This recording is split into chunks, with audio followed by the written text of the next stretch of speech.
Blake Snell of the Padres was just starting to turn the corner this season from a shaky first half. The famous Twitch streamer and Major League pitcher had finally begun to pitch like he did in 2018 to earn the AL Cy Young Award. And if you look at his ex-WOBA here, you can notice a significant drop this past month of the season. Unfortunately, the ace was removed from his last start with a groin injury. But seeing such a drastic improvement in his performance mid-season was definitely something we had to dive into here.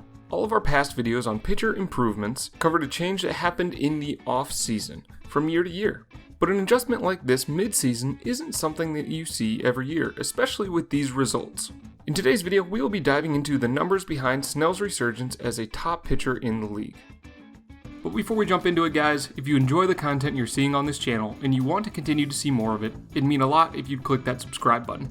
I'm a numbers guy, and only about 30% of the people who watch these videos are actually subscribed, so show your support by clicking the subscribe button down below.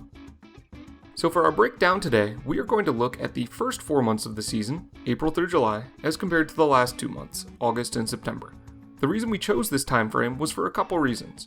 His 5.44 ERA to start the year was not very good, and his strikeout minus walk percentage was even below the major league average mark. In August, he started to turn that around, sporting a 1.72 ERA and a 30.2 strikeout minus walk percentage. That's insane. For those of you who are unfamiliar with this stat, it simply takes the percentage of plate appearances that end in a strikeout minus the percent that end in a walk. This ratio gives you a good indicator of their current performance. So that's why we're looking at this time frame. Let's now take a look at his arsenal to see if we notice any big differences between his pitch usage and velocities.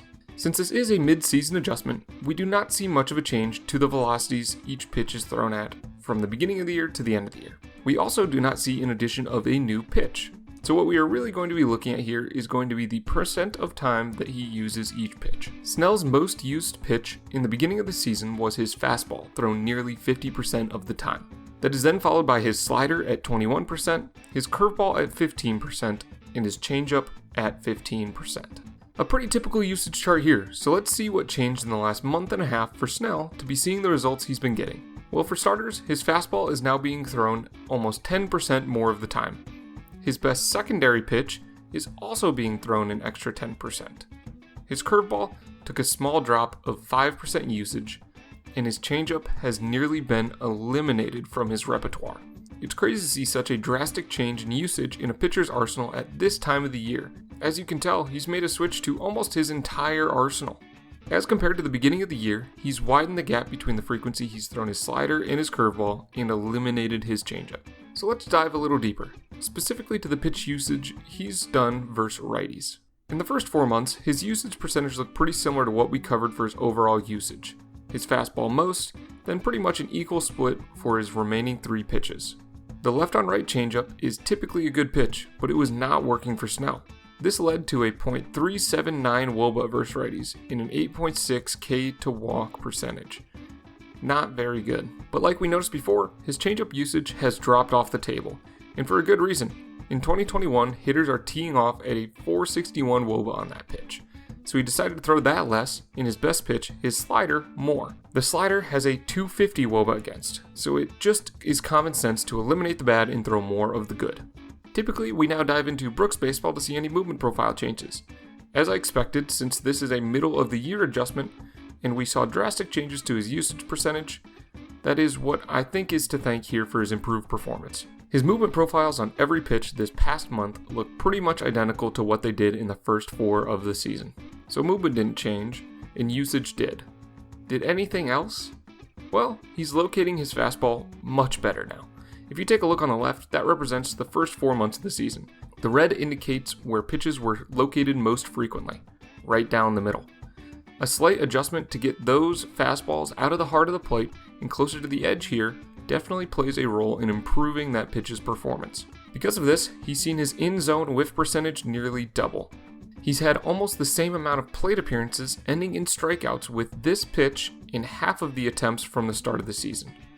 And his batting average against and slugging have gone down from an astronomical 300 plus and 600 plus to under 150 and under 270. Locating your pitches make a huge difference. So obviously Snell's increased performance came at a very good time, and his recent injury may negate that.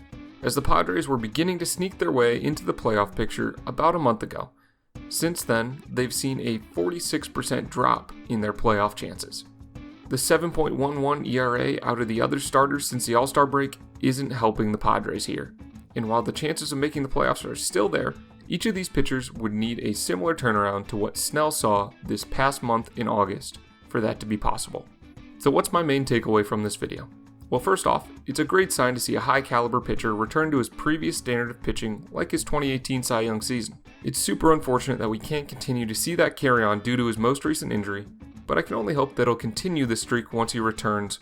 Many coaches shy away from making a drastic change like this during the season, but when things aren't going your way, perhaps it's time to reevaluate how your pitches have been playing and throw more of the good and less of the bad like Snell did in August. Thanks for tuning in to today's video, guys. If you enjoyed, please hit that subscribe button. If you want to keep learning more, here's a video and a playlist that I think you'd enjoy checking out. I'll catch you in the next one.